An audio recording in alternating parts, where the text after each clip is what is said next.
అండి, ఇవాళైతే నేను పచ్చడి చేస్తున్నా. ఏమేమి పచ్చడి అంటే ఇక కొత్తిమీర తీసుకున్నా, ఇక పుదీనా తీసుకున్నా, ఇక కళ్యామాకు ఇవన్నీ తీసుకున్నా, ఇక ఒక 3 టమాటాలు, ఇక ఎల్లిపాయలు దీనికి సరిపడా ఎల్లిపాయలు చూసారా, ఇక కొన్ని ఎండిన మిరపకాయలు,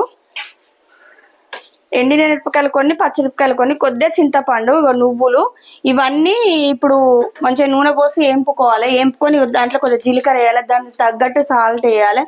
ఎందుకంటే ఎండాకాలం కాబట్టి మనం కూరలు తింటే కొద్దిగా వాటర్ తాగానే ఇలా అవుతుంది కదా. ఇప్పుడు ఇవన్నీ వేసుకుంటే ఏమవుతుంది అంటే ఇవన్నీ నూరుకో మంచిగా కొద్దిగా దూపగా ఆకుంటుంటది ఇవి. ఎందుకంటే కలిమాకు కూడా దీనికి మందు లేనిదే, ఈ పుదీనా కూడా లేదు, ఒక కొత్తిమీరలో వేస్తాను కావచ్చు తెలియదు. కానీ ఇవన్నీ అయితే మనం ఇలా చేసుకుంటే కొద్దిగా అన్నం నోరు బాగుంటుంది. ఊక నీళ్లు తాగుతాం కదా ఎండాకాలం కాబట్టి, వాటర్ తాగి ఉంటాం కాబట్టి ఈ పచ్చడి వేడివేడి అన్నం వేసుకుంటే బాగుంటది.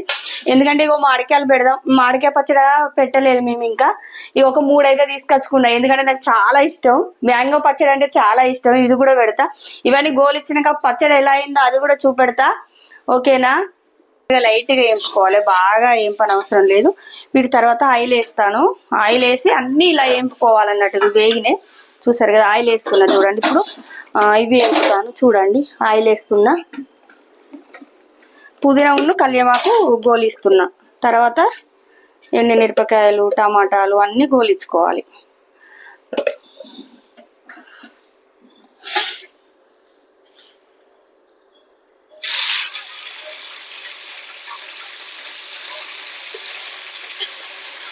ఇలా గోలించుకొని తింటేనైతే పచ్చడి నెల రోజులైనా ఉంటది, నెల రోజుల దాకానైనా ఉంటది. ఉప్పు సాల్ట్ తగ్గట్టు వేసుకుంటే నెల రోజులైనా ఖరాబ్ కాదు ఇది. ఎందుకంటే పుదీనా కళ్యామాకు మంచి విటమిన్ కదా.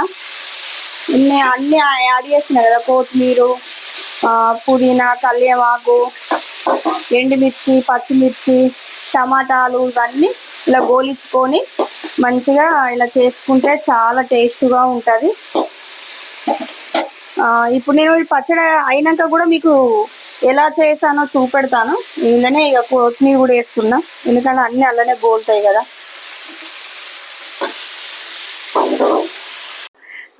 ఇగో దీని సరిపడా ఉప్పు వేసాను. ఇవన్నీ ఇలా గోలించుకున్నా, ఇక చూడండి అన్ని గోలించిన. ఎండుమిరపకాయలు, పచ్చిమిర్చి అన్ని ఇలా జీలకర్ర అన్ని వేసుకున్నా, ఇక నువ్వులు అన్ని. ఇవి ఇప్పుడు మిక్సీ పట్టి చట్నీ ఎలా ఉందో చూపెడతాను. మీరు కూడా నచ్చితే ఒకసారి ట్రై చేసి చూడండి. నేను చట్నీ అయినాక చూపెడతాను, ఓకేనా. ఇలా చేశాను చూడండి. ఇక 2 స్పూన్ల ఆయిల్ పోసుకున్నా, ఎండుమిర్చి వేసాను. ఇగో ఇప్పుడు జీలకర్ర వేస్తున్నా, 1 స్పూన్ జీలకర్ర వేస్తున్నా. ఇక శనగపప్పు, కొద్దిగా మినప్పప్పు, ఇవి గోలినాక మంచిగా గోలుతున్నాయి చూడండి.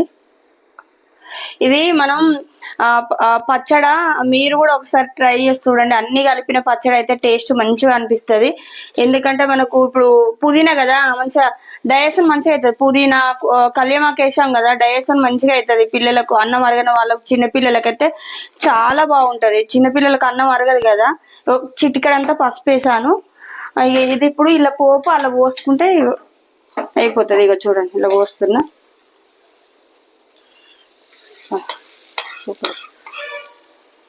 ఇక చూడండి ఇలా పోసిన, ఇదైంది చట్నీ.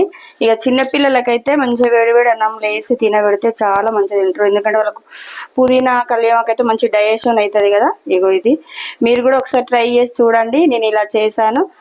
మా హుజరాబాద్ సమ్మయ్య లాగ్స్ అండి మా ఛానల్, సబ్స్క్రైబ్ చేసుకోండి. అసలు మొత్తం చూడండి, ఫుల్ వీడియో మొత్తం చూడండి. ఇలా ఇక చూడండి, ఓకేనా. మరొక వీడియోలో కలుసుకుందాం. Bye bye. మా ఛానల్ సబ్స్క్రైబ్ చేసుకోండి, లైక్ చేయండి, షేర్ చేయండి, సపోర్ట్ చేయండి, ఓకేనా. మరొక వీడియోలో కలుసుకుందాం. Bye bye. Huzurabad Sammayya logs.